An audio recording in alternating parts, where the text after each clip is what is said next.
All right. Now it's being recorded. Thank you for reminding me, Rahim. Um, I always forget.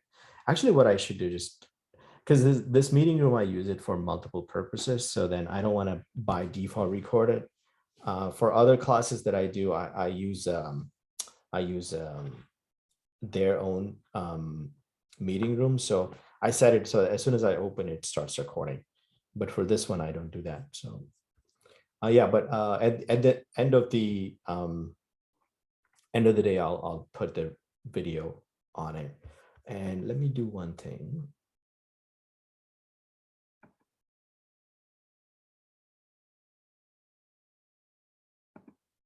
I'm going to also put the examples.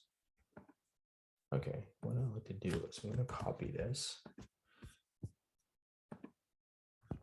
And I'm going to put all the examples. Okay, there's no login with Gmail. All right. What I'll do is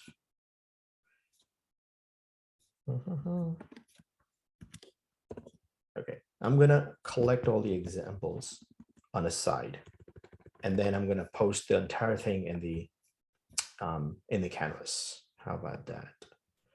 This way, just in case if you miss something, you'll be able to find that example. Okay. All right. So while you're at it, right, let's just play with it. So if I say hello, can you split, now that you know how it works, can you give me the result, which would look like O-double-L-E-H, right? It's a reverse word. Right now, if I run this, it doesn't because it's splitting by something, right? So what can you do to modify this example that would give me this result? Olay.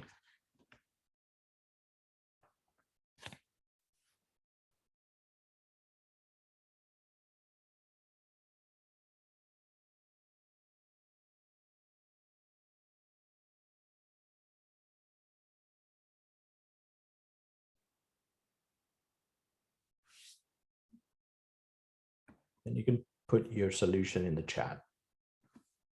This year, I want to make it more interactive so that you guys get to do a lot of practice. So it's not a one-way communication, right? JavaScript is fun once you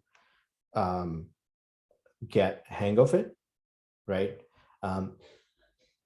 Just like any other language, right?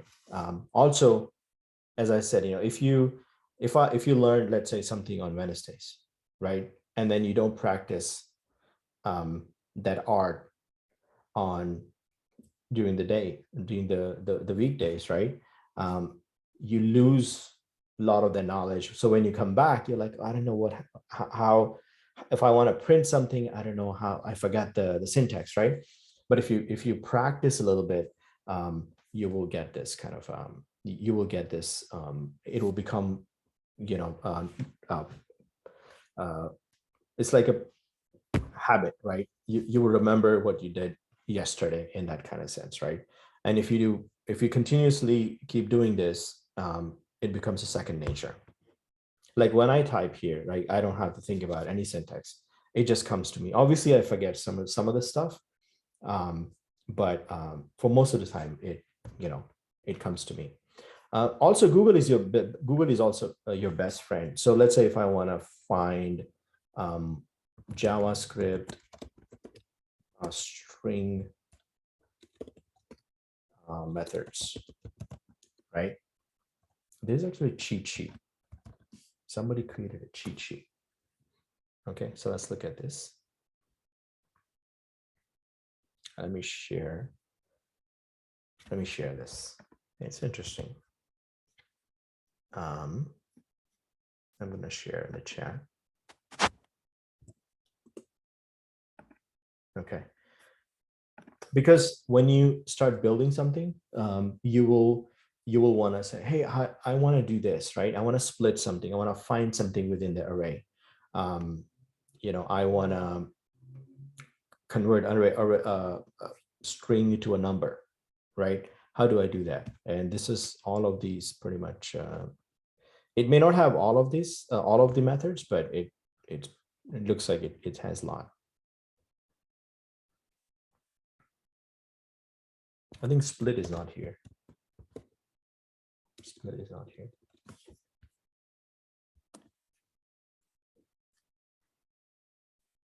Okay.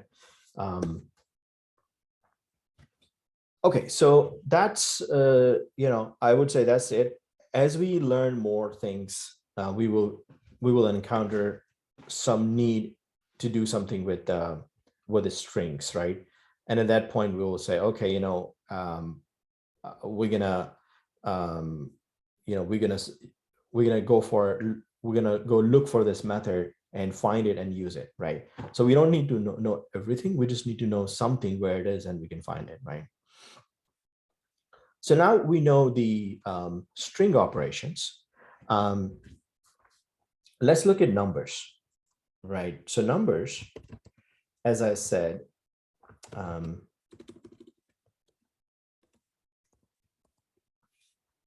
pretty straightforward in JavaScript, and numbers don't have that complex, operations, right? So if I want to say number operations in JavaScript, let's say number methods.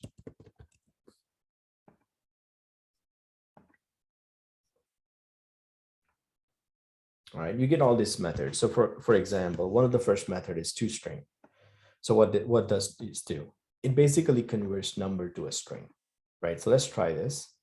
It's pretty important. So I have a number, which is pi. And how do I know if it's a number? I can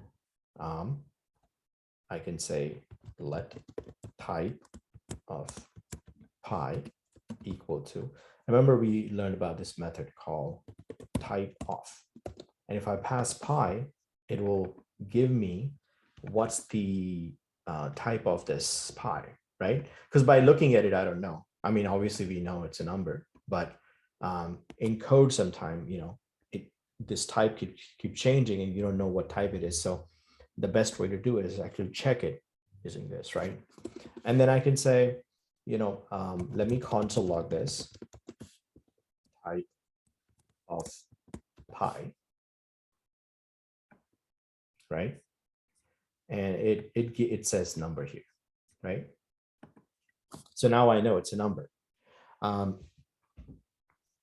Okay, but if I convert this into a string, so let's say let string pi equal to, what I'm going to do is I'm going to do this. As you can see, it basically applies toString method, right? So I'm going to take pi and apply toString method, right? And if I now take the type of string pi and then or type of string pi, did I this? If I take a type of string pi, it's a string, right? So now I successfully converted a number to a string. If I just simply print it, let's just print how it looks like. There won't be much difference, right? String pi, there won't be much difference. It looks like 3.14. It's the same, with quotes around it. And even if I print, let's say console log pi, right? The number doesn't have any quotes around it, but this one has quotes around it. That's how you can differentiate between a number and a non-number or string, right? So this method is actually, I'm applying to a number, right? Let me take this example and I'm gonna call this. Okay. So don't worry, I mean, give it a try. Use some different number. Doesn't have to be pi, something else, and then see what you get, the same results. And let me know if something doesn't work out the way you expected it to be. Just raise it if something is not working out, right? There's no point in moving forward without understanding something.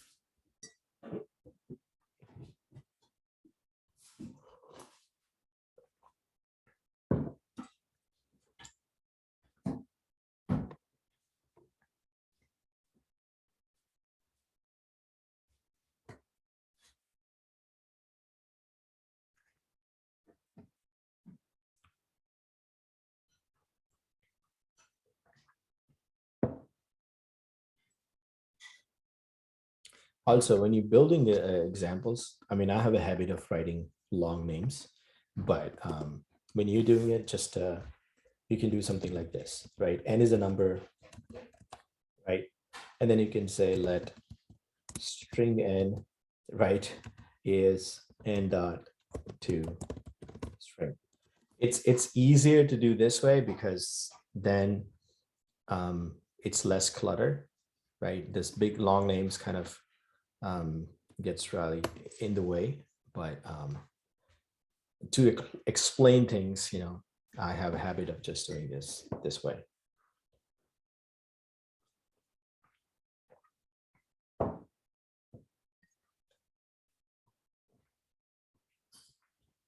Anyone still working on it? Otherwise, I'll move forward.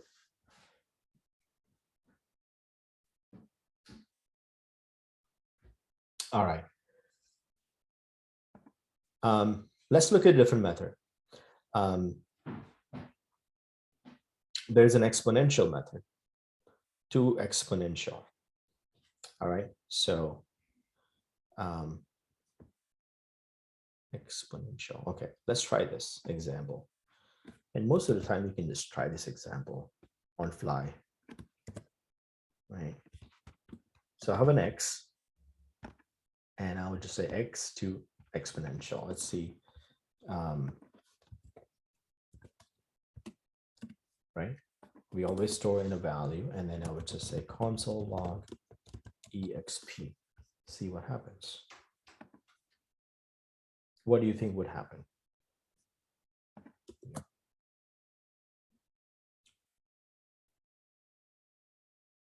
What does exponential really means? Let's say if I take 2,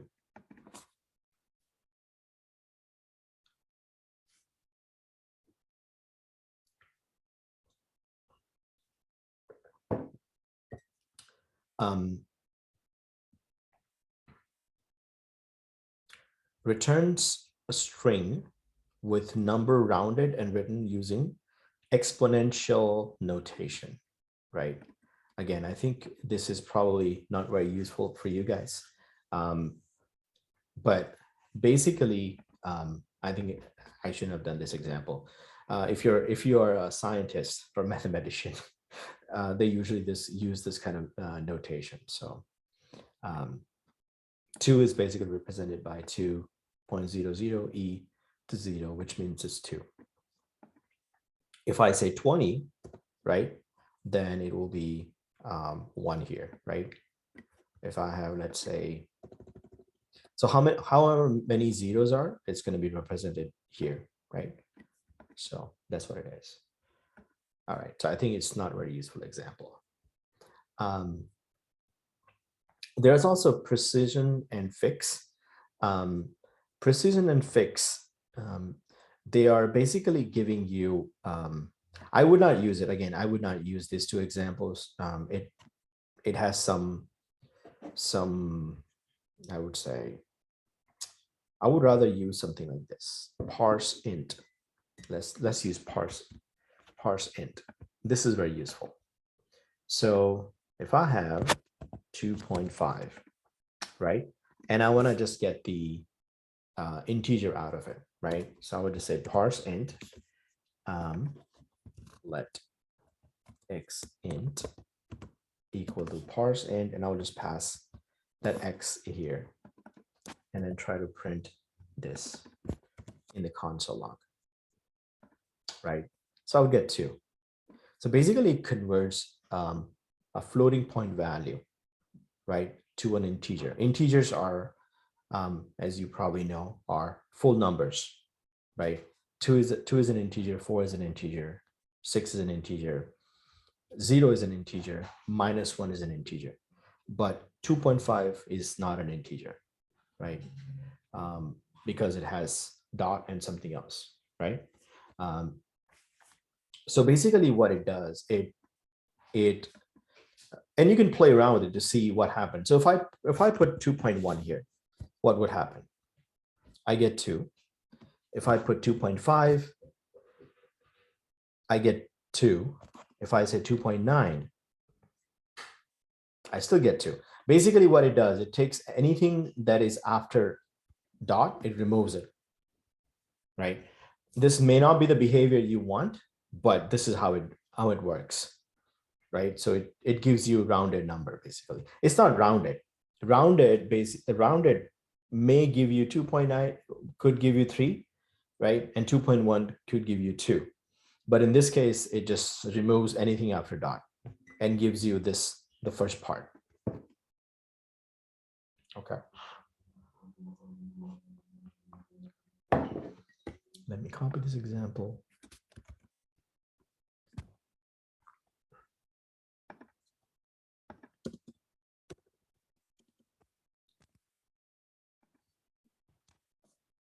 All right.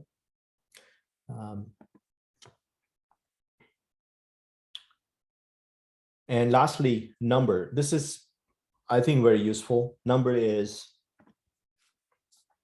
a very useful function. What it does, it converts anything to number. So let's say if I have 1, right? This is a string, but it's a numeric string, right? Because I can actually convert it to a number. So all I have to do is number and x. So if I say let nx, means numerical x, and then console log nx. Oh, sorry, I should say nx, not n.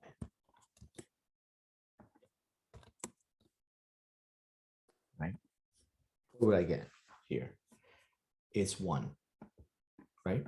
So it basically took a string and then it converted into a number. Remember, we did completely opposite a few minutes ago. We had a string, we had a number, and we converted it into a string by using this toString method, right?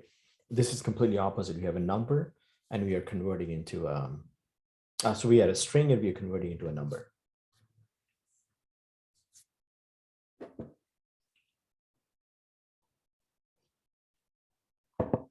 This is also very useful. So we are looking at all the built-in functionality that we have, right? I think somebody new joined in. Let's see.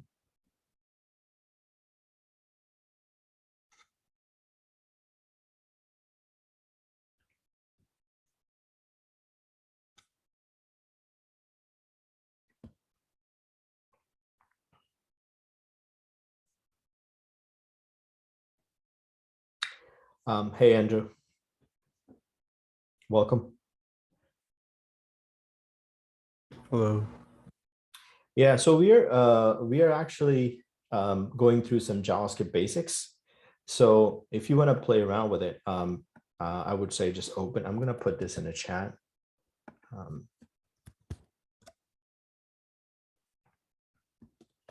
All right.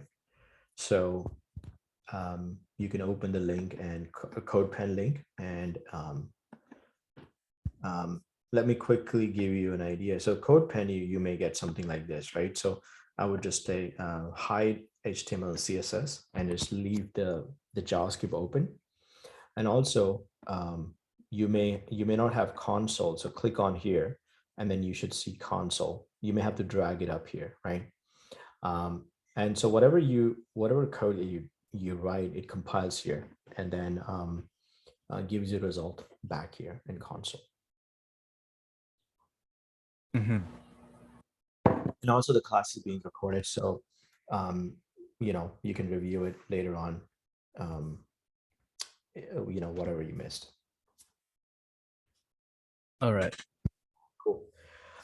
Yeah, so in this example, we are trying to convert a string into a number, right? So string is represented by double quotes, or it could be single quotes, but has quotes around it.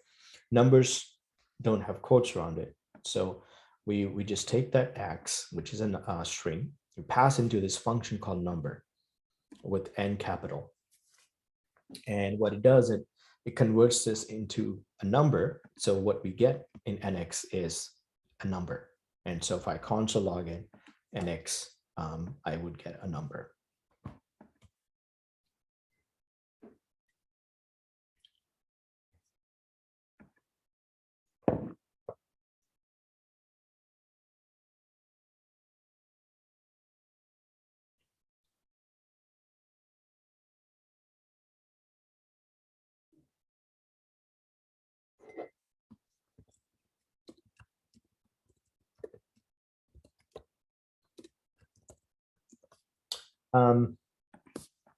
Okay, so let's look at some more functions.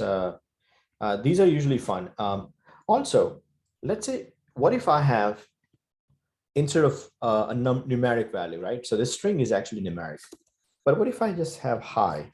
I'm trying to convert it to number. It doesn't make sense, right? So what would happen? When I do that, it says, it gives me something called NaN. NaN is like a short form for not a number, right? So it's basically telling me, you know, what you're trying to convert is not possible. So it gives me this value called not a number. Okay, any non-numeric value you're gonna put, let's say if I put a dollar sign, right? It's gonna do the same thing. It's gonna give me not a number. The empty string, however, if I put an empty string, it will give me 0, right? So this is kind of like a weirdness of JavaScript. Any empty value, it's considered as, when you convert into a number, it gives me 0. Okay, kind of weirdness. You can use this weirdness to your advantage. Why is it?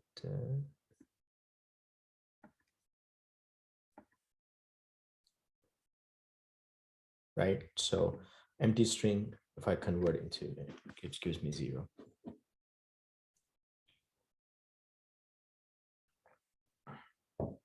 Okay, what if I provide a Boolean, like a true is a Boolean, right? And remember, Booleans have 2 values, true and false. Oh, is without capital. I also teach Python, where the true is capital true. So my brain sometimes, yeah. So here it true is 1, and if I say false, it's going to give me 0,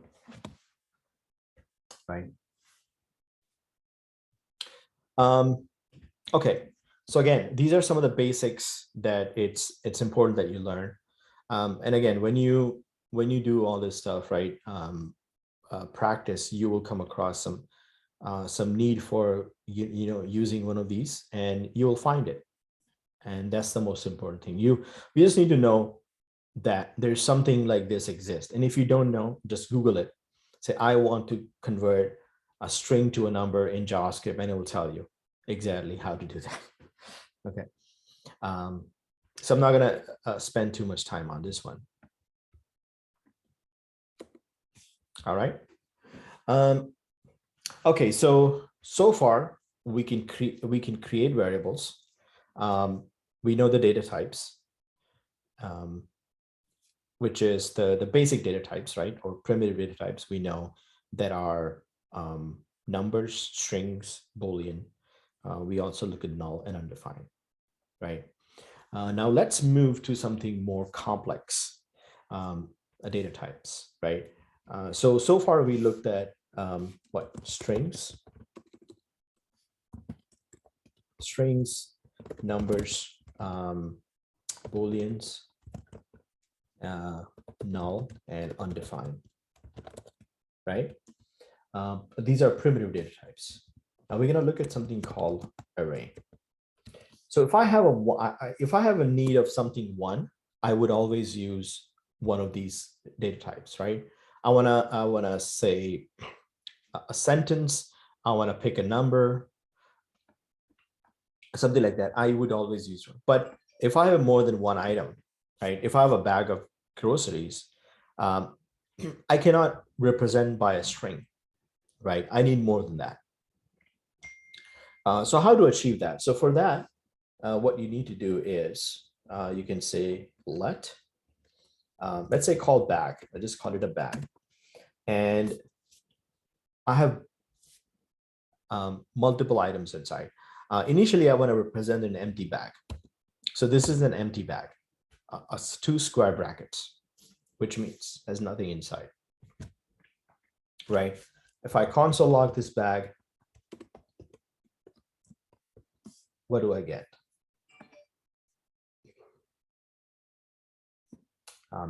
Empty bag, right? Empty array. If I want to have items inside, let's say if it's a grocery bag, right? So I can have an egg inside, or eggs. Usually you don't go get an egg, you get eggs, right? If I run this, I can get eggs. If I have more items, I would put, let's say, milk, right? And you basically are putting this primitive values inside, which is string is a primitive value, milk is a primitive value, right? And you just put comma in between to say, I have some milk, some eggs, right? And I can get it like that, right? So as you can see, and also this array it's almost like a physical. Think of it as a physical. There are two ways to represent this, right? One is, when you go to a grocery store, what happens? Let's say you get some eggs. Hopefully you don't put eggs at the bottom, but let's say if you did, right? Then what happens? You take the eggs and then you put it at the bottom. Then you take some milk, a carton of milk, I would assume, and then you put it on the top, right? So that the bottom is presented by something on our left, and then the top is represented by something on the right, right? So the rightmost is on the top. So actually, if you tilt the bag towards right, this is how it looks like, right? So this is where you can take things out always, right? And that's a good representation of an array. So let's add. So right now I created a bag, and I already have 2 items, but I don't have to have like this. I can actually create an empty bag, and I can push things inside. So I can say bag dot push, and I'm going to put some eggs inside, right? And if I now look at it, if I run it, I would get eggs inside. Then I can say, okay, I need some more items. Bag dot push milk and run it. And I get eggs and milk. And remember, the first thing you put always go on our left side, and then the next thing you put is always right side, right? Which means the bag is kind of like tilted on a right side. So the opening is on the right side in a way. Right. So whatever you push inside, it's going from right to the left. Okay. Well, let's try this out and then add some more items. You can just keep pushing things and then see and look at your bag. So basically, by looking at it, the arrays are useful to add things, create sort of like a list of things, right? I want to go to grocery store. I want a list of things. So I can create an array which holds all the values, right?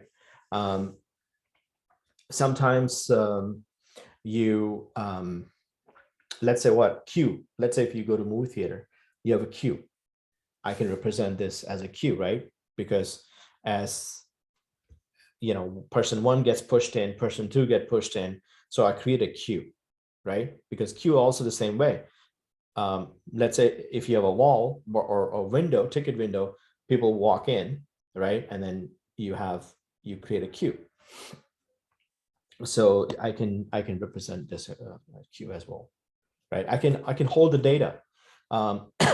Let's say if I'm building a card game, right? Deck of card, for example, right? Is if you look at the deck of card, there's a card at the bottom, as a card on the top. So the card on the top is on the right side, basically. If I want to represent by a queue, let's say if you build a card game, you can put all the cards inside, and then you get you use array to do that, basically. Okay, so I would try out this and add 4 or 5 items, and then see how it works out. And then in the end, you console log the bag to see what's inside. All right.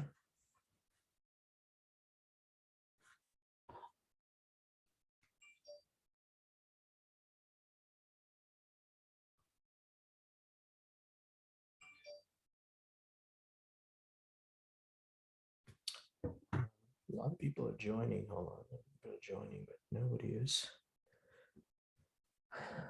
You see a lot more people join the Discord, but we only 6 people here. Hold on, let me just ping them on the Discord. What's going on?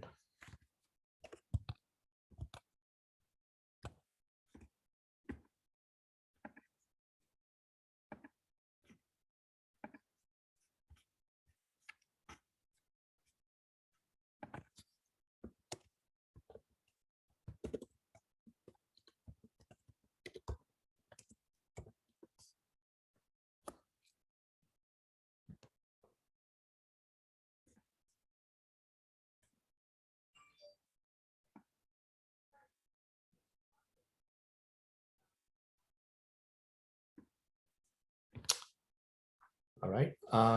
Okay. So I hope you guys added a few things and things are working out, right?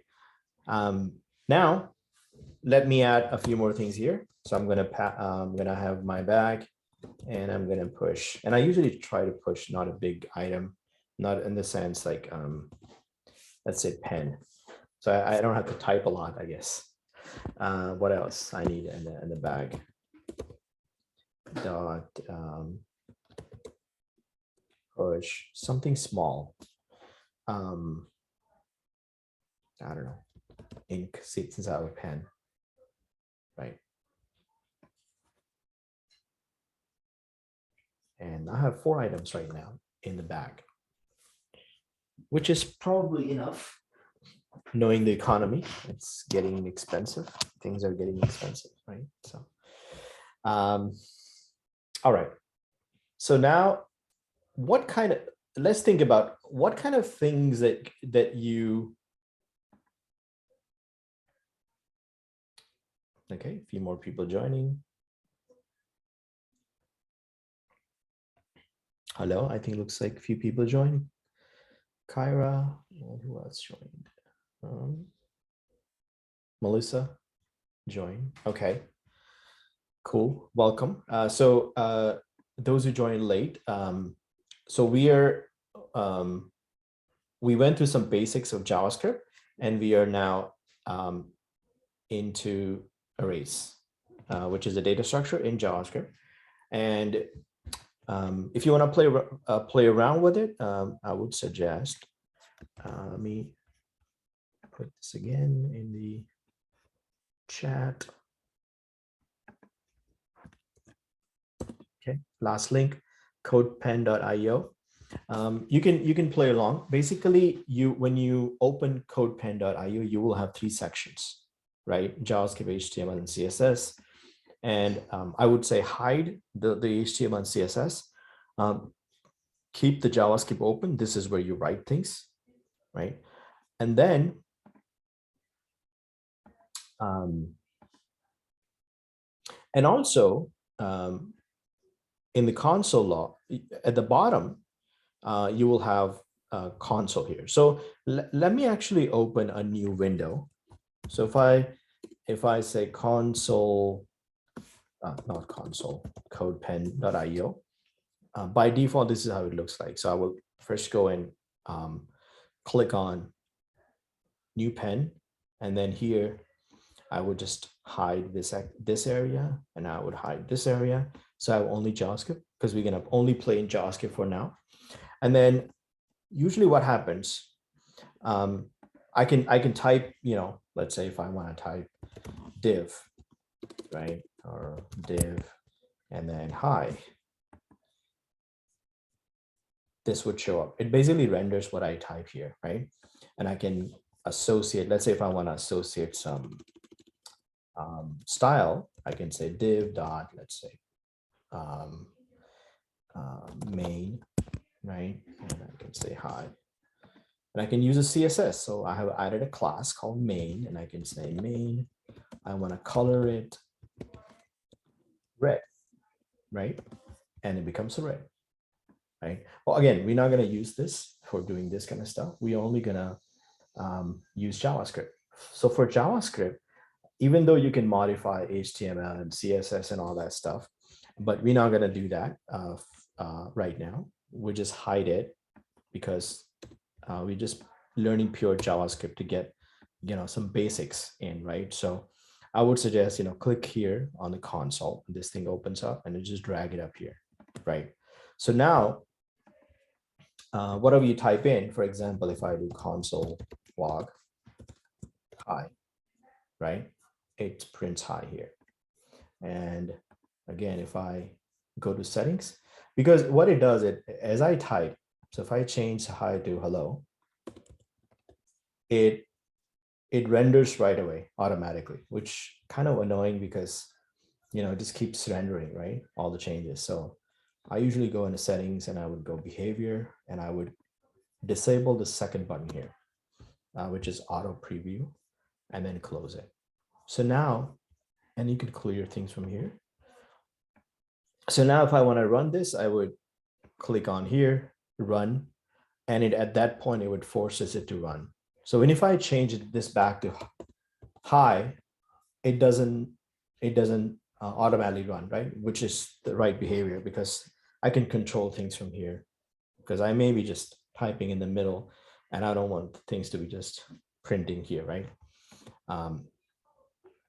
All right, so let me know, for those who just joined, let me know if you are having, if you can, work with this setup. If something looking funky, you can understand, you don't understand, just let me know. Okay. Just always, always ping me on the chat, and feel free to say, say out loud, because I don't want you to be confused. And because, this kind of things, once you get confused one time, and the next thing, you add another layer to a confusion. And if you don't understand the first thing, you're not going to understand the second thing, and it just total confusion, right? So make sure that you speak up and, raise the issue so we can solve it.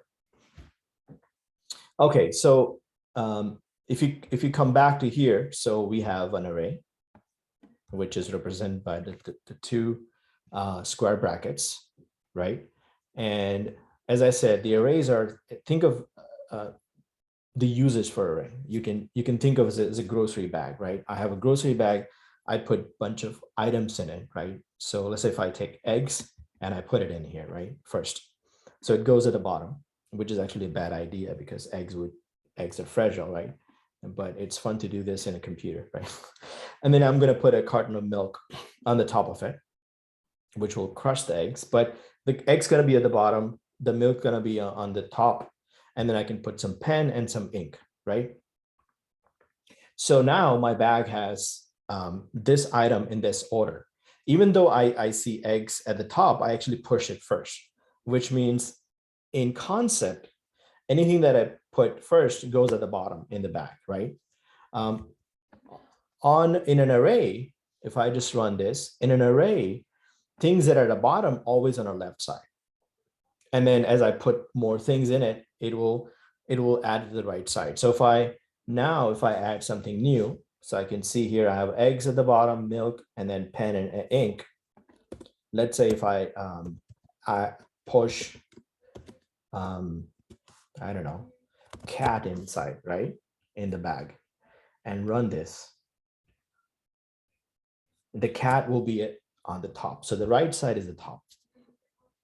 Why is it important to have this kind of a analogy, right? Because think of in your computer, when you push, you need to understand, you have to have a concept that you're pushing from right to the left. So when I remove it, I know where it's adding, right? So this is how you add it. Make sure you practice, you can type it in, push items that you like inside a bag and then see what it prints, right? If I want to remove, let's say cat, which is at the end of at the top of my bag now, right? Because right side is the top. If I want to remove it, I would say bag.pop. A pop basically remove the last item or from the top, right? Because you can't remove eggs because you have to go, otherwise you're gonna disrupt the whole environment, right? In a regular physical bag, you usually always remove from the top, right? So pop is basically saying, I'm going to remove from the top, right? If I did that, let me clear the array. And if I look at it now, I'm not going to have cat, right? If I do multiple pops, which means it's going to now remove ink, right? So I can keep doing this. So push, push, push, pop, pop, pop.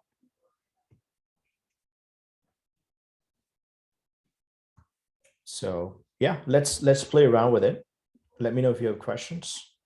Always, don't just watch me do things, always type and play around with it. Let me know if you have questions. So as I said, bag is a one representative array. A queue, a line at a movie theater is also a good representation of an array, right? Because you have first person comes to the line, then the guy walks behind him, and then you build a queue, right? So the last person is going to be at the end of the queue. So if that last person has to leave, he can easily leave, right? So when I say pop, the last person leaves. So the queue is intact still. But if the first person leaves, everybody has to move up one step, right?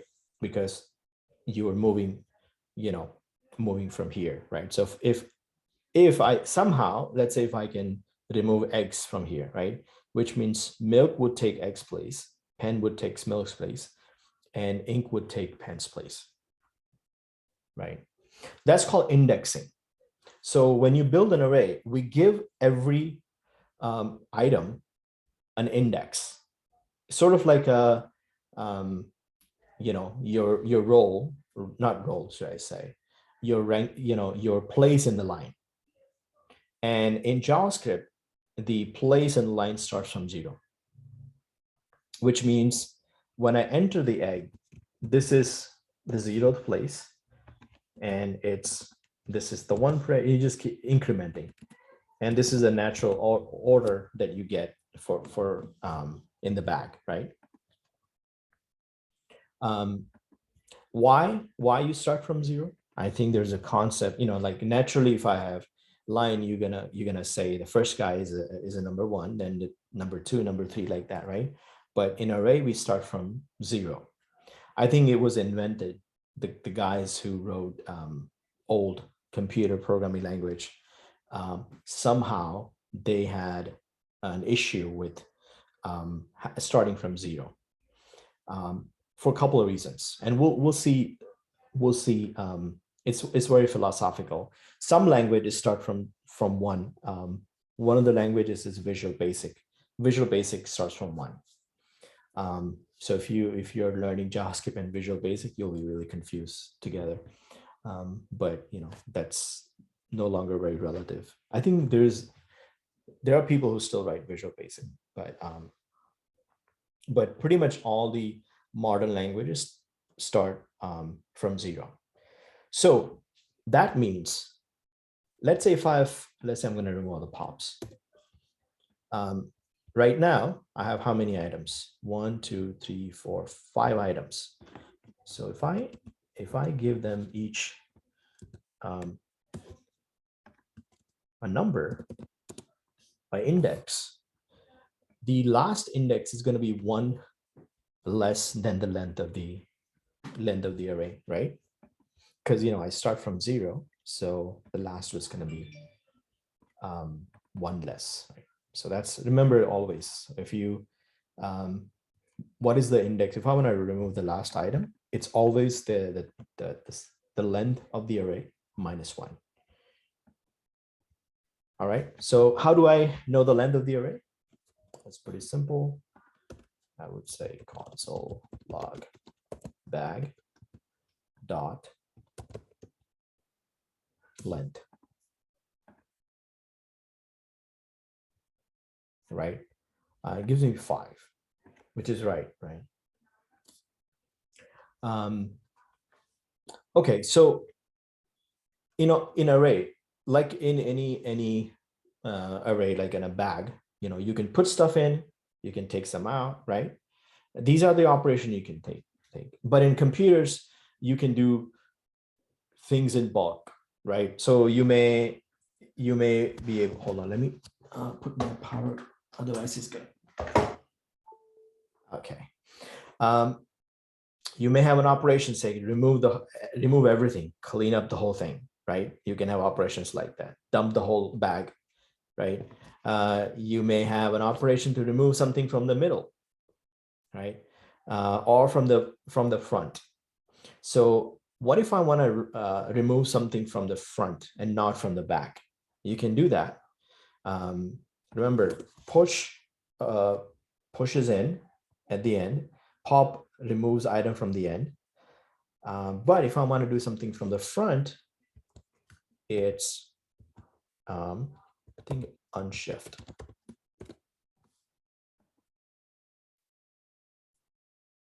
Let me clean this and run this. Or is it a shift? I always get confused. Shift or unshift is the question. And the problem is that the meaning of shift is just kind of annoying.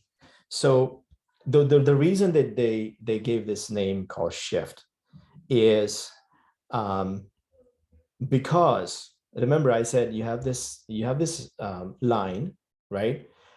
If I remove something from the front, what's going to happen? Everyone has to shift one place up over, right? So if I were to, so that's why they call it shift. Okay, so if you were to remember to remove something from the front, always think of it as a shift. It's kind of, weird. Maybe there was, if I was a creator of this language, I would say, create a different word for it, but it is what it is. Shift is, which means remove from the front.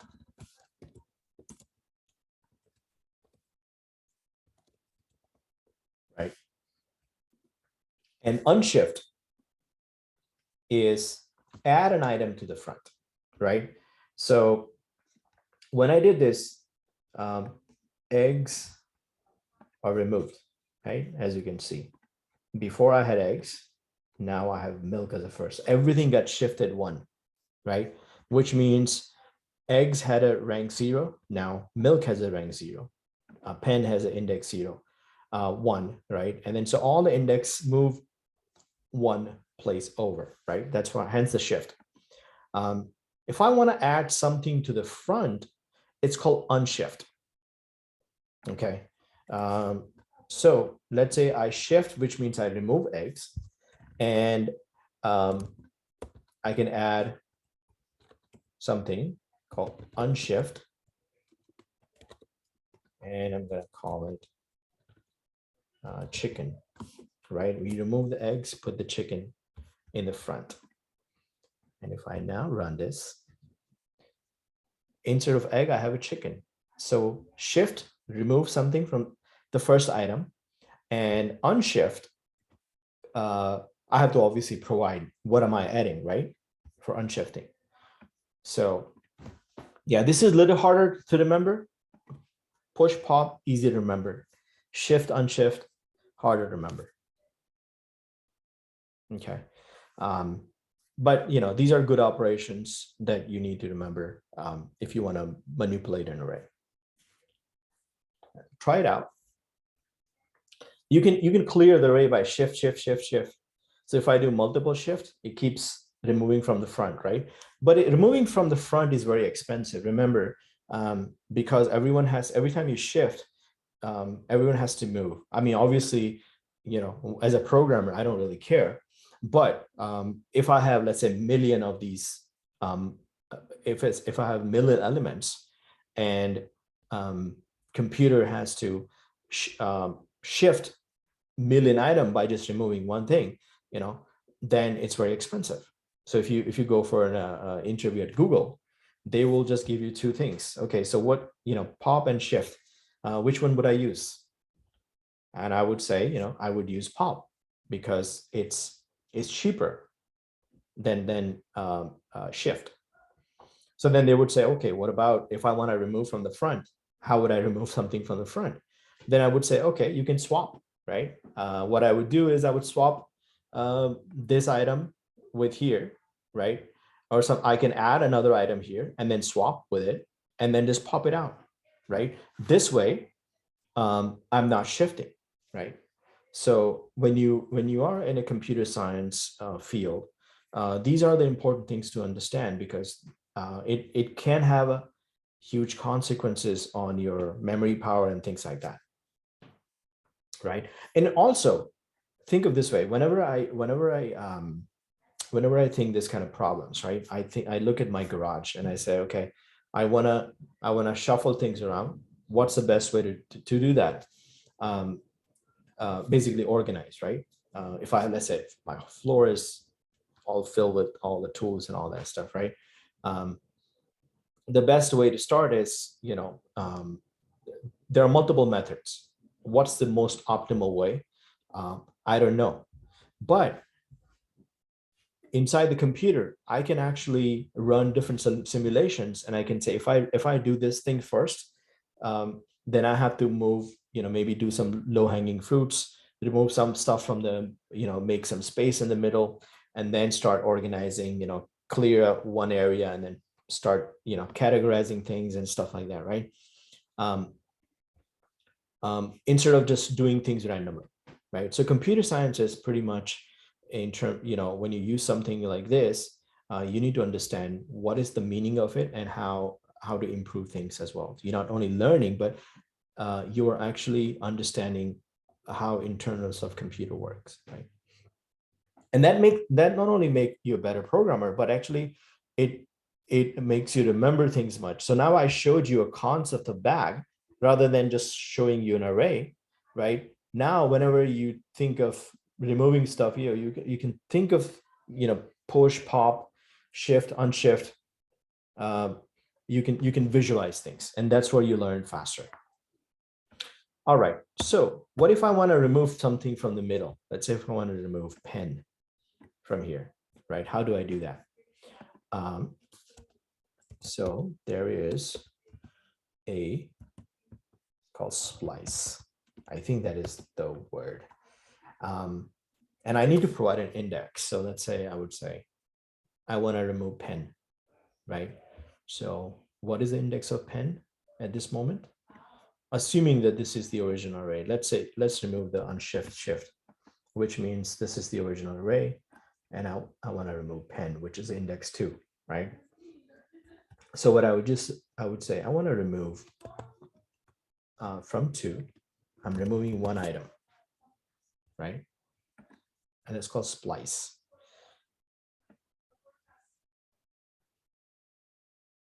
All right, as you can see, the pen is gone. So, but I need to know the index. Where am I removing from? So it's removing from the middle. Now I can use a splice to remove from the front as well, right? So if I say, hey, this becomes shift, right? Basically remove the very first item, right? So remove X. Splice actually lets you replace things as well. So let's say if I want to remove eggs and add chickens, I don't have to do 2 operations. So I can say at the index 0, remove the second argument is basically how many items you want to remove, right? I can actually remove 3 items. Let's do that. Or 2 items, right? Which says, okay, at index 0, remove 2 items, which means it's going to remove eggs and milk. Right? So your pen, ink, and cat. Also, you can say add something. So let's say if I want to replace eggs with chicken, I would say replace one item from the index 0 and add chicken to it. Right? So this actually doing shift and unshift both in the one line. Okay. Any question? Just play around with it and let me know if you have questions. I'll give you a few minutes.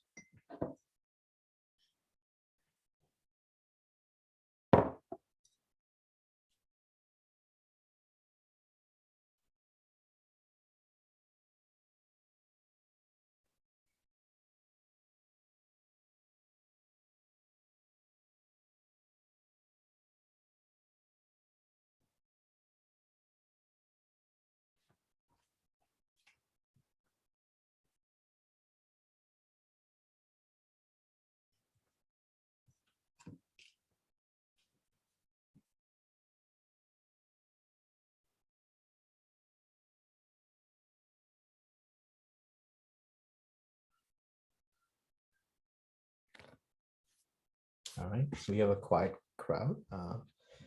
You know, speak up if you have questions. If you're curious, something that you don't understand, or something you can, an operation that you want to apply here, you know. Hey, I just wanted to clarify. So when you did the splice this time, what you said was like, okay, delete 0 and then put chicken over 1, replacing that 0. Okay, so let's so the first argument is 0, right? This is the index at which you are removing, right? Which is this index, right? The 0th index. The second item is 1. This is the number of items that you want to remove.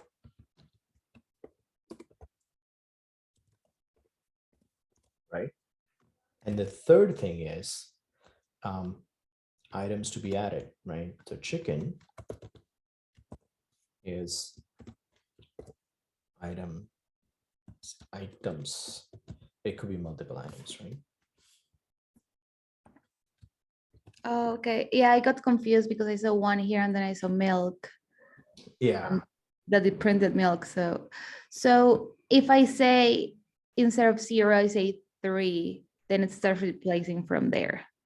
Yeah. So if you say 3, right? So what it will do, let's say if I have this same dimension, right? But if you have 3 here, so let's just understand what it'll do. Always try to imagine what's going to happen, then and then verify.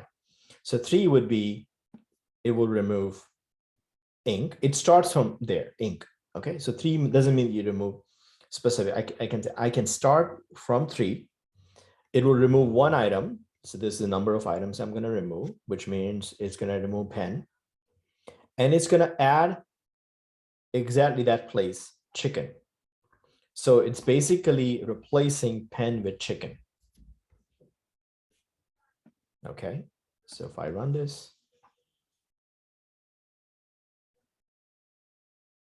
oh, sorry, 3 is ink, my bad, not pen, ink. 2 is pen, right? So 3 is ink. So it removed ink and replaced with chicken. I can actually add more. This is a great function. You can add, let's say, phone. Okay, so what it will do, it will say, okay, index 3, which is ink, remove one item, which means it will remove this, and then it would add chicken and a phone. So it will first add chicken and then a phone before a cat.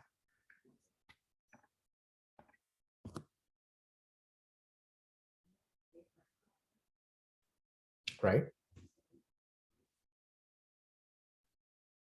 Now you can also remove multiple items. I can say remove 2 items and then add chicken and phone, right? So from ink, it will remove ink and cat and add chicken and phone. Okay.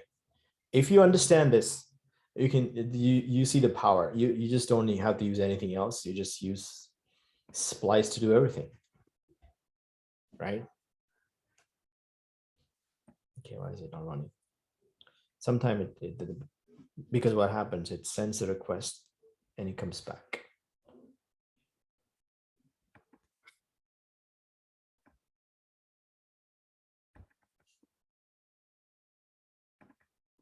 Come on.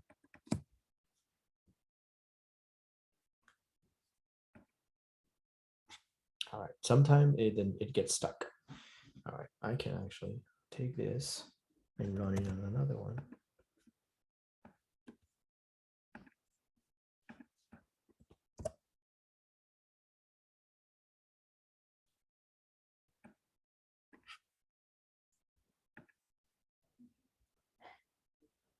Okay, so now it has removed ink and cat and replaced with chicken and phone. So if you remember this thing, the first thing is index. The second thing is number of items starting from that index, and then that you want to remove, and then you want to add this. Now, I'm going to give you an exercise. Using splice, remove everything from the array. Clean up the array. How would you do that? You have to use this splice function to do that. So you have an empty array. How would you do that?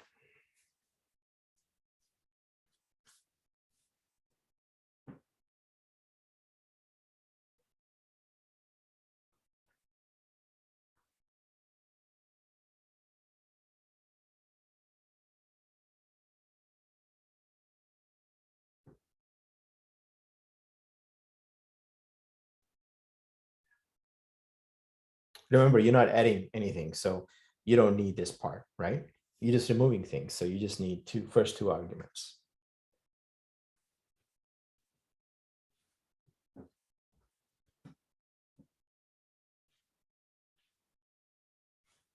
Okay.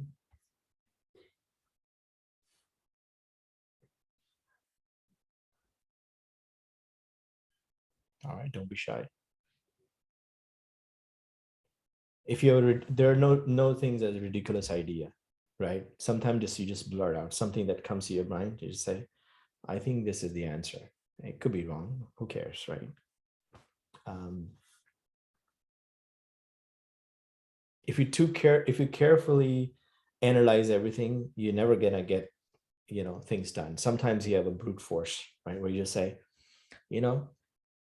this is how it's going to work, and I'm going to try it, right? That may lead to another solution, right? So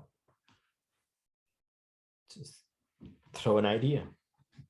Using splice, I want to clean up the array so it doesn't have any elements.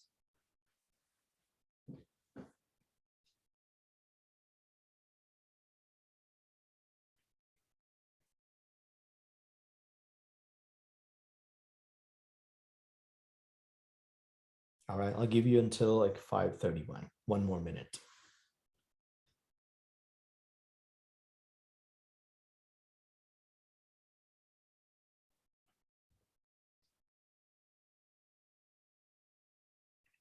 Obviously, you can use, pop and shift and all that stuff, but this time I want you to just purely use splice, because you can do it in one line, right? That's the most important thing.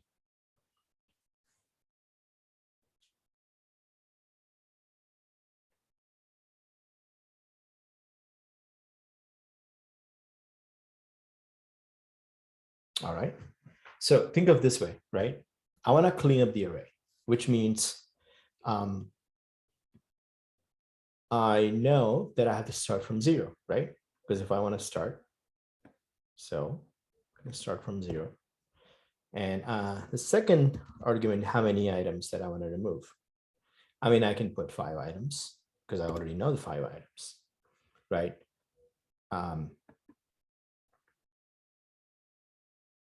And then I have a 0. But the best way to do this is I would just say bag dot length, right? Which means even if I have more items, it will automatically remove it. I don't need to know, right? So this is how you do it. Starting from 0, remove 5 items. So it just takes all 5 items.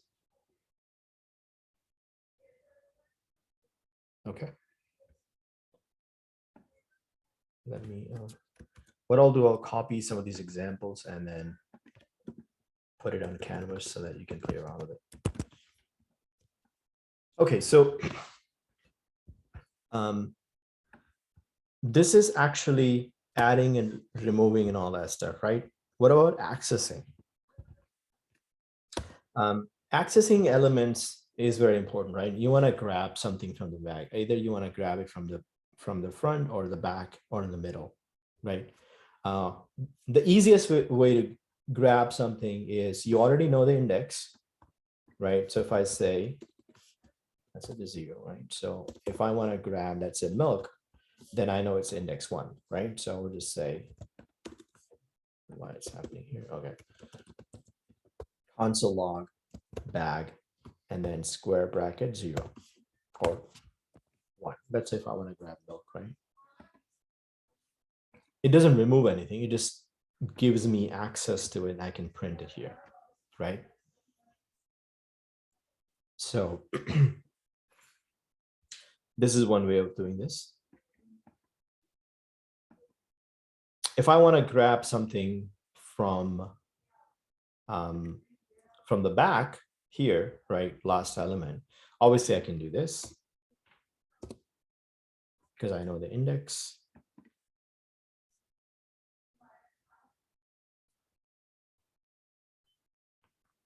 Right. I can also do, I think they have this implemented. Let me see. Something. I was about to make a video on that one, but they have something called min or something. Let's see. Min or something. I forgot the name. It's a brand new feature. Okay, I'm not gonna. It's too advanced, but I'm not gonna. Let's say. Okay, now it's. Go one thing and I'm gonna look it up quickly. Yes, 2022 features.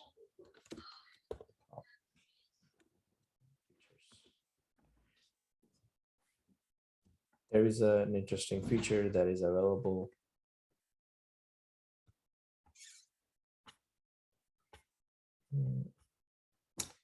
I forgot what was the name of it.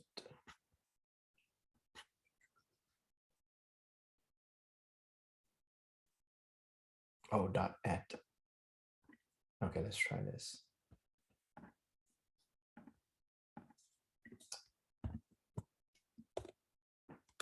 At -1. This was just introduced into JavaScript. So if I say 0, right, it always comes from the first. If I say -1, it always comes from this side. Just in case if you don't know the length of the array, you can just simply say -1. This gives you last element, right? If I say -2, it will give you second last element, right?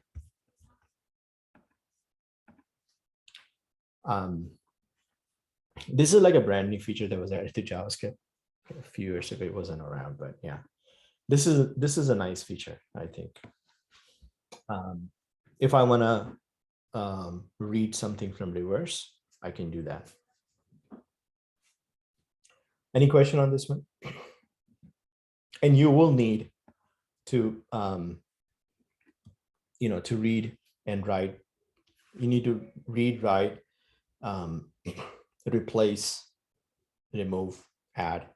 These are all the functions, right?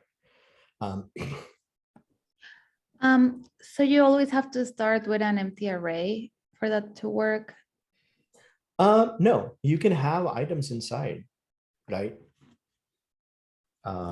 Let's say if you have a ball inside the array, right? And I started and I added, well, let me print this. I'm just gonna.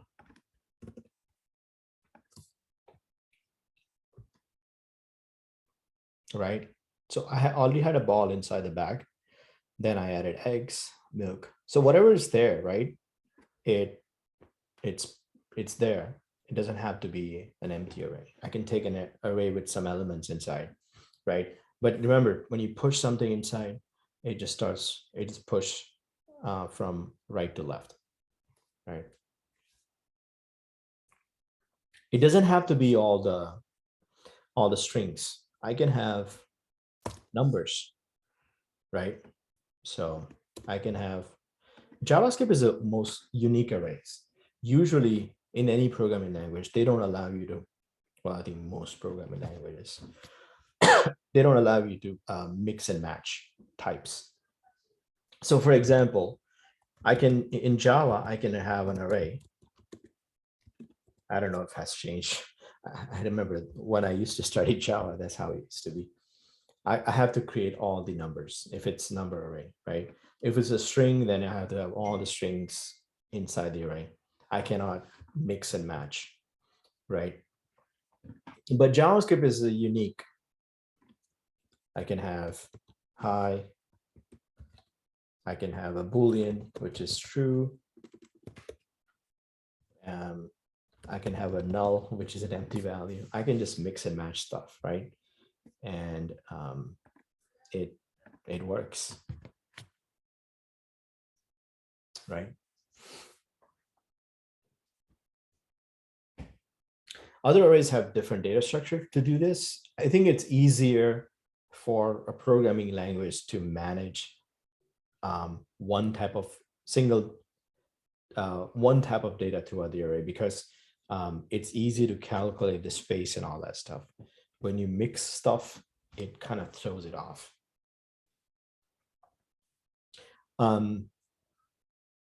To replace it, remember to replace it, you can use a splice function where you can say bag dot splice. Let's say if I want to replace hi with hello, then I can say, what, 1, because this is 0, this is 1. I want to remove 1 and I want to add hello, right? I can do that. And then hi becomes hello. But obviously I don't want to replace this. I don't want to use it because it's kind of complex. I can mess it up, right? Instead, I can simply write bag. I want to replace hi, which means I know the index of hi. And I want to simply say, you know what? Just place hello in there, right? And that automatically replaces value, right? So this is how you replace it. Got it?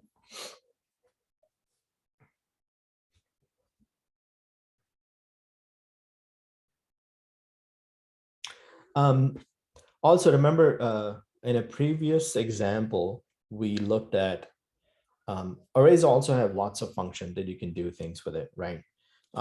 Let's say I wanna create an empty array of 100 elements, and I want to fill with something, right? So this is a little bit advanced stuff, but you know it's fun to do. So let's do this. So let's say if I want to have an array called numbers equal to, you would say array dot from. So say I want to create an array, right? And I don't want to manually fill stuff, but I want to have a length of, let's say, 100, right? And I think this would do this, but it will create an empty one without anything. But let's just see what it does.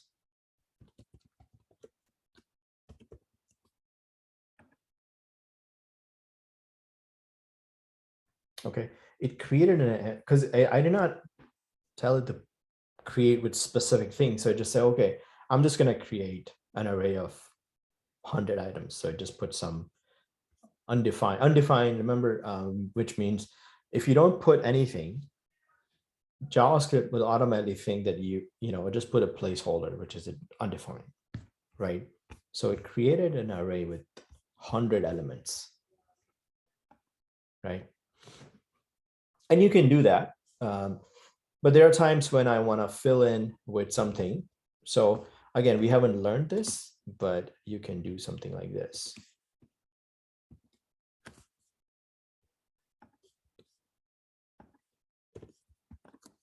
Which means I want to fill it with this index.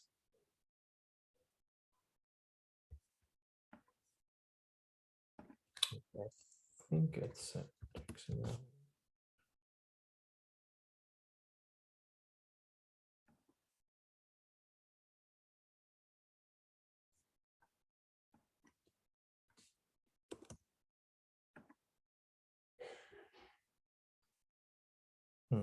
okay. Okay, you can see it filled with all the indexes. So there are a lot of fun things you can do, right? There are times when you may need something like this, where I just want to create an array with 100 items, and it should, I want to put index as a value, right?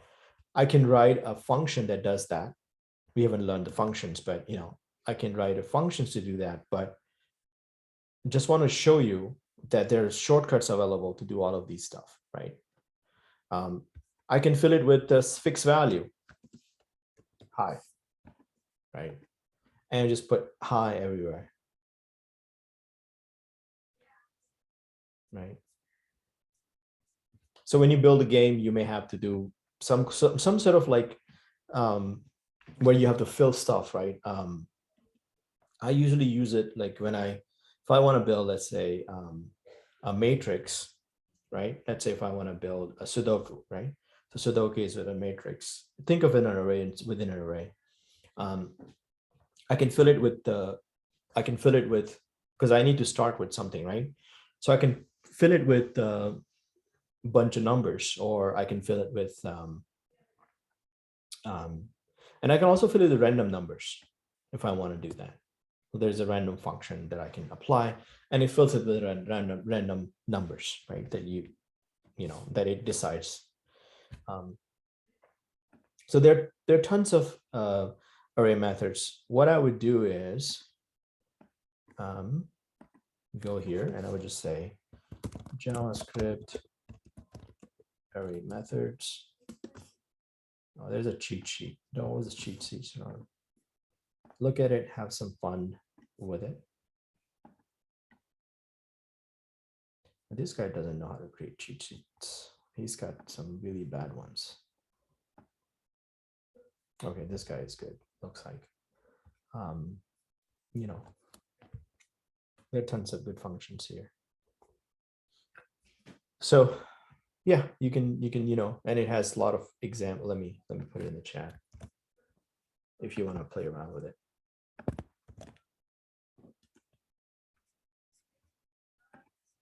Okay. Any questions? I'll put some homework in Canvas as well on arrays. Arrays are probably the most fun you will have because, you know, you can relate to some physical structures in life. There are a lot of data structure there that you can't relate to it, but arrays you can. So the next data structure that I'm going to teach you is called object.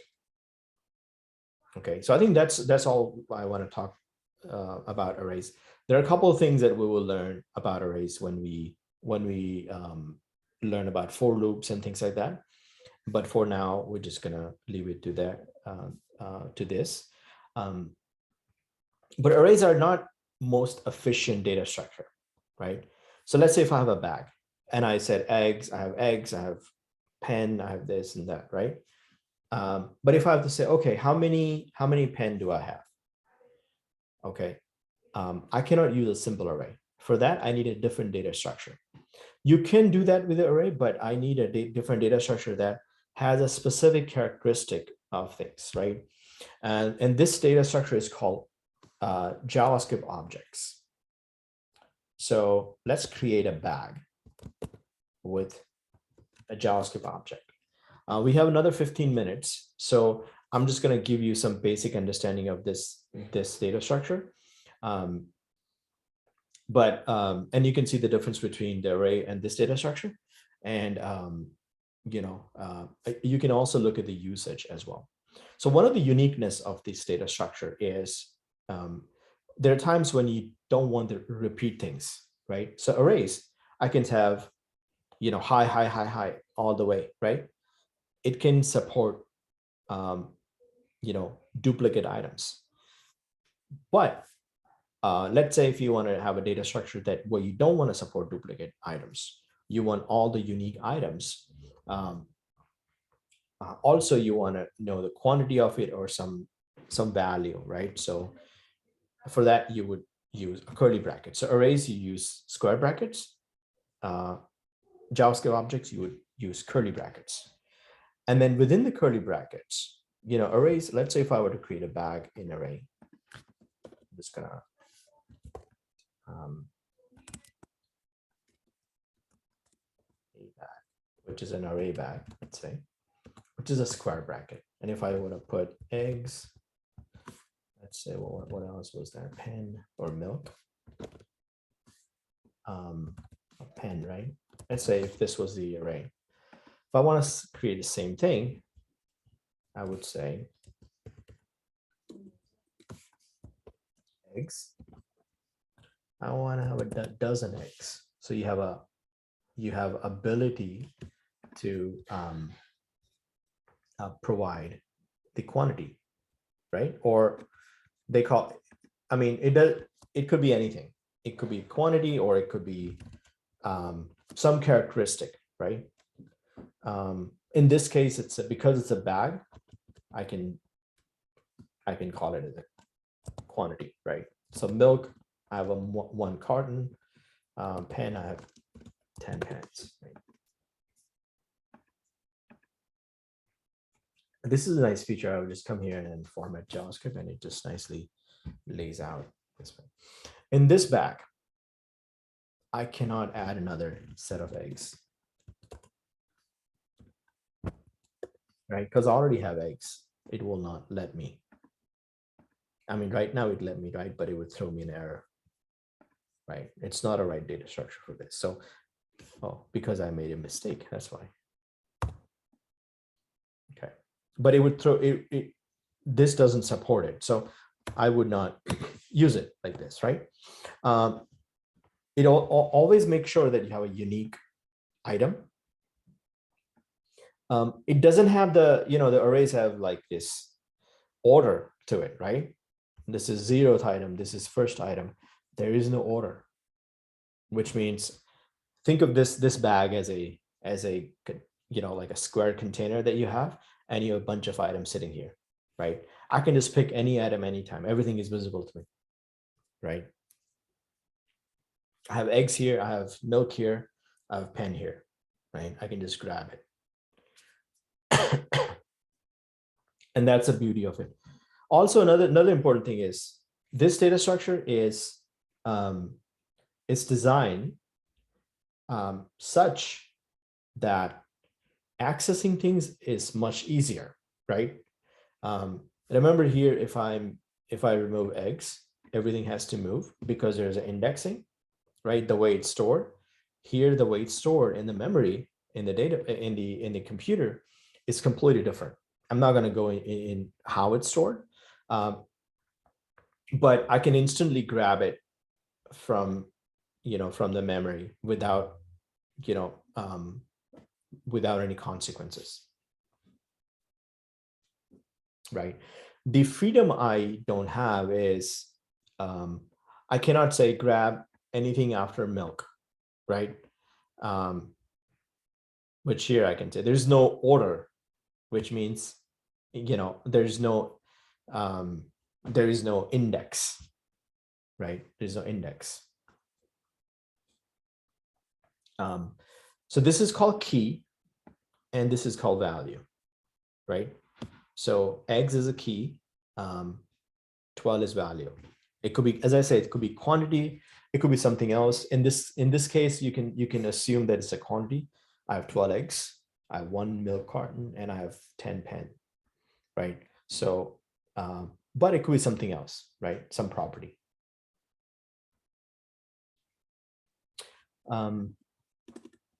To add something to the bag, remember, there is no index. So if I want to add, let's say, again, when you add, it's kind of funny. When you add, you have to use square bracket. And that's where I have, kind of pet peeves, right? Right now I teach 7 different languages. And so when I transition from different languages, it's I have trained my brain so that I know which language I'm in, but there are times when I get confused and I will make mistakes. But because JavaScript is my strongest language, I hardly make mistake in it. But this is what I don't like. If it's an array, if I want to grab an item from array, I can grab it because of the square bracket. Let's use a square bracket for it, right? And then let me give me the 0th item, right, from here, right? And if I define JavaScript object with curly brackets, let's use curly bracket, right? But that's not the case here. It doesn't use curly bracket. It also uses square bracket. So accessing whether it's an array or object, you have to use square bracket.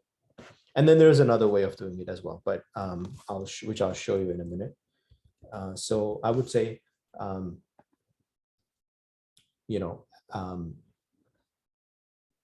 let's say number of eggs.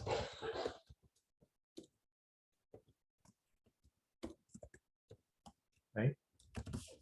How many eggs do I have? So I'm just going to say bag, and then I'm just going to pass eggs. Because remember, there is no index. So I have to pass the item name, and I get the value. Right? And then if I do console log, it gives me total eggs. Right? And I can similarly pass milk, pen, and it will give me 10, it gives me quantity when I pass. So in a way, in a way, eggs and milk, they are like indexes, like 0, 1, 2 here, right? But it's designed, it's arrays, right, instead of numbers, right? So that's plus, there is no order, right? Even here, the indexes are unique. Remember, 0 is unique, 1 is unique, right? 2 is unique. You always have a unique index. Same concept here. You always have a unique index, eggs, milk, pen, right? You cannot add, add same item again, right? Here, the indexes are managed automatic, right? When I add a new item, it automatically adds another index, which is the next number.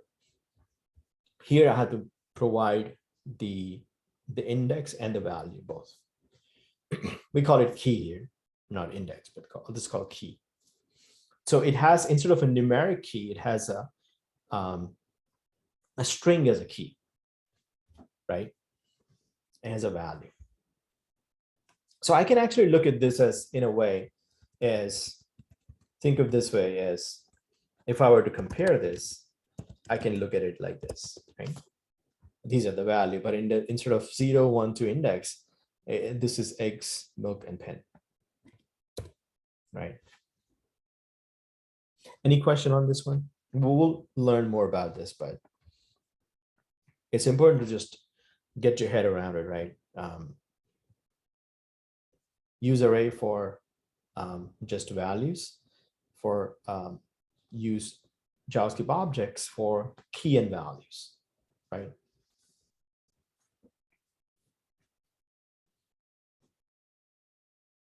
I usually say, usually when I go shopping, my bag looks like an array, right? I will have a list with, say, I need some eggs, I need some milk and some pen, right? When my wife shops, she would say, I need 12 eggs, I need 1 milk and 10 pen, right? So I'm an array, she's an object.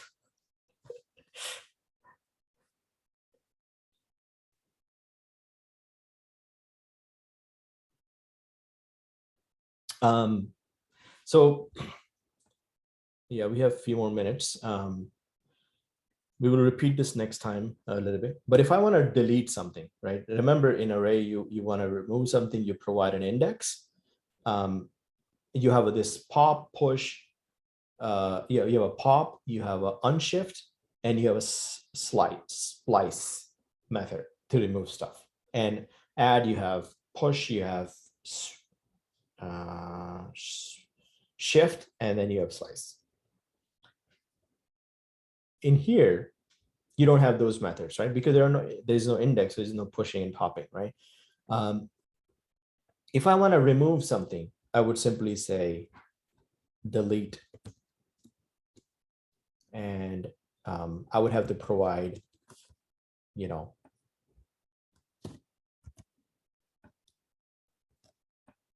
this, right? I would just say delete eggs from the bag, basically. I think that's what it is. Let's just print the back here.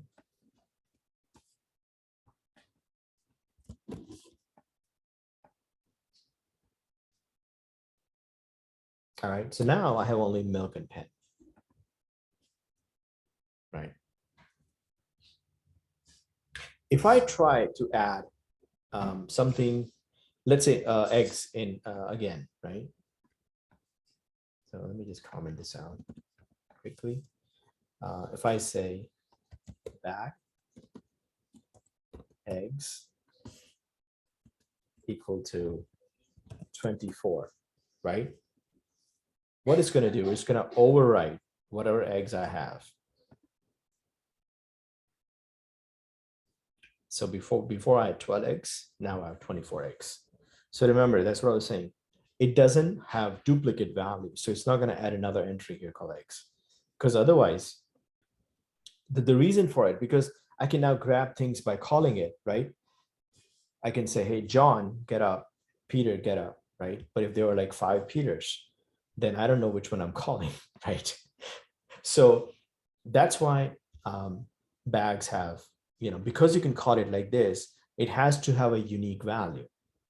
And that's why when you change its unique key, sorry, it has to have a unique key, and then the value can change by just by doing this, right? So this is how you add stuff, and this is how you remove stuff. And it's pretty simple, right? I can say add eggs, 24 eggs, or delete eggs. That's it. There's no like removing from the front or back and things like that. Okay.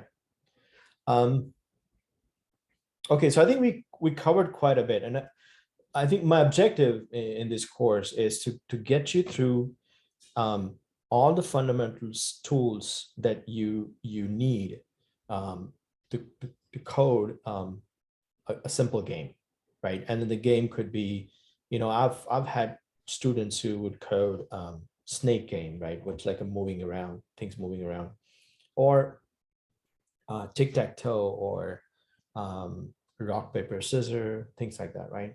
So as you find the project for end of the semester, you will build a game, and then you will present it, basically demonstrate how you build it, and just making it a working model, and then with something that you can actually have to start thinking about from now, right?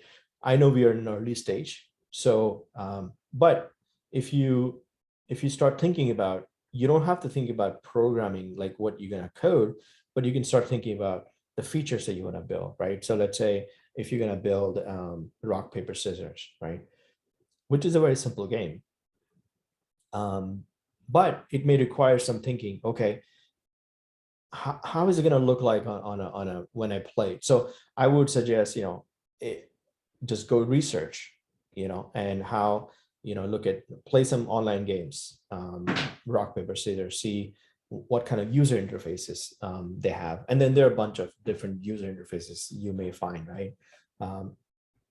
Simple to very complex, and then say, okay, this is the one I want to build. And then if you have taken a design class, a lot of you probably taken like a Justin's design class, right, where you use Figma or something, right? So you can use a tool like Figma to draw what you want to build, all the features, right, all the screens. And then while you're learning this stuff, you can then start visualizing how it will fit, right, how you can build. Right now we're just going through some basic stuff, right? But later on we'll go build something more complex, and at that point you can say, okay, you know what, I'm going to use this in my game, I'm going to use this in my game, right? So you can start thinking about it, right? But if you have that state of mind where you have a game in mind, that would definitely help you. A lot of students, what they do is like 2 days before the final project, they just say, okay, I'm going to start building a game, right? You're already late, and then you're going to suffer the consequences. That's how a lot of that's how I used to think it when I was in 5th grade, right? Doing things the night before. But for project, it doesn't work very well. So I would suggest, at least have an idea of what game you want to build, and then maybe next class we'll just go over it, see what you have in mind, and I can help you.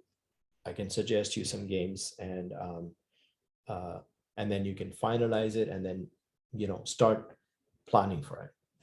Okay, even though the semester is long, it's usually just breeze through, and then suddenly it's a final day. So okay, so I think this is where we end. It's just past 6, so let me copy this into what I'll do. What most of the exercise we did, I created just a text version of it. So what I'll do, I'll just dump this in Canvas for your reference. So those who didn't follow the example, they can just go and play around with it.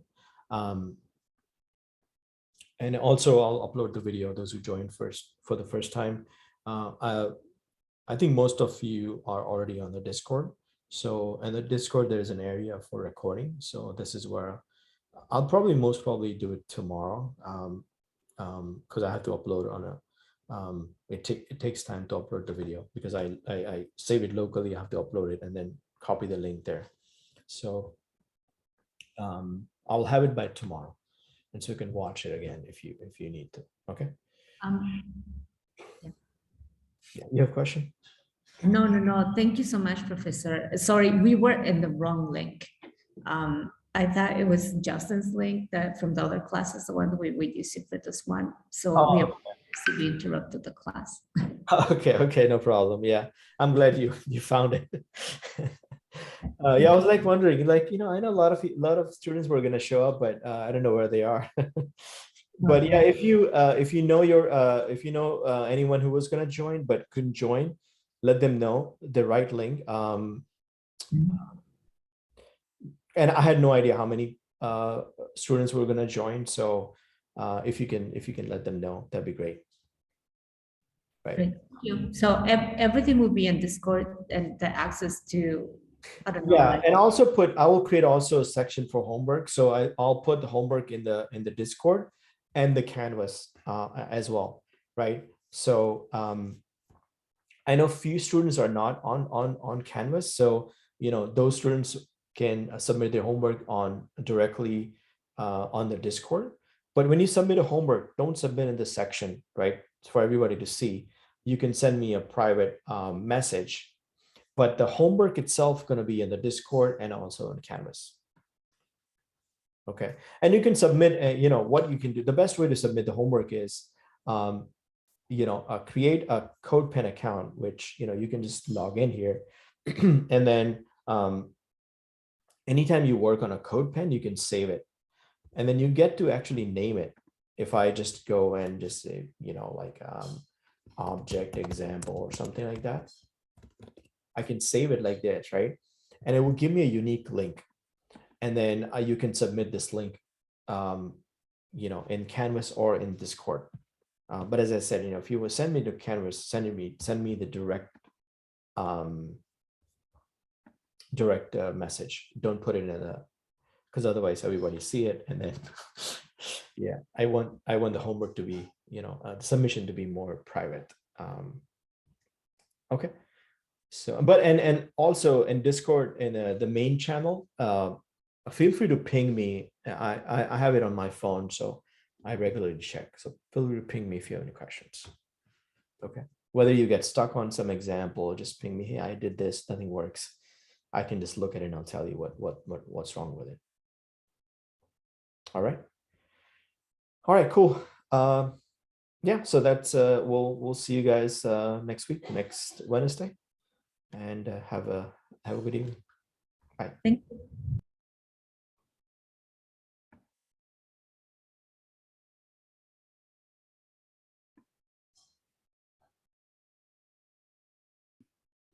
So I actually just have a quick question. Sure. So I'm not on Canvas, and I'm sorry, I was one of the people who got here late.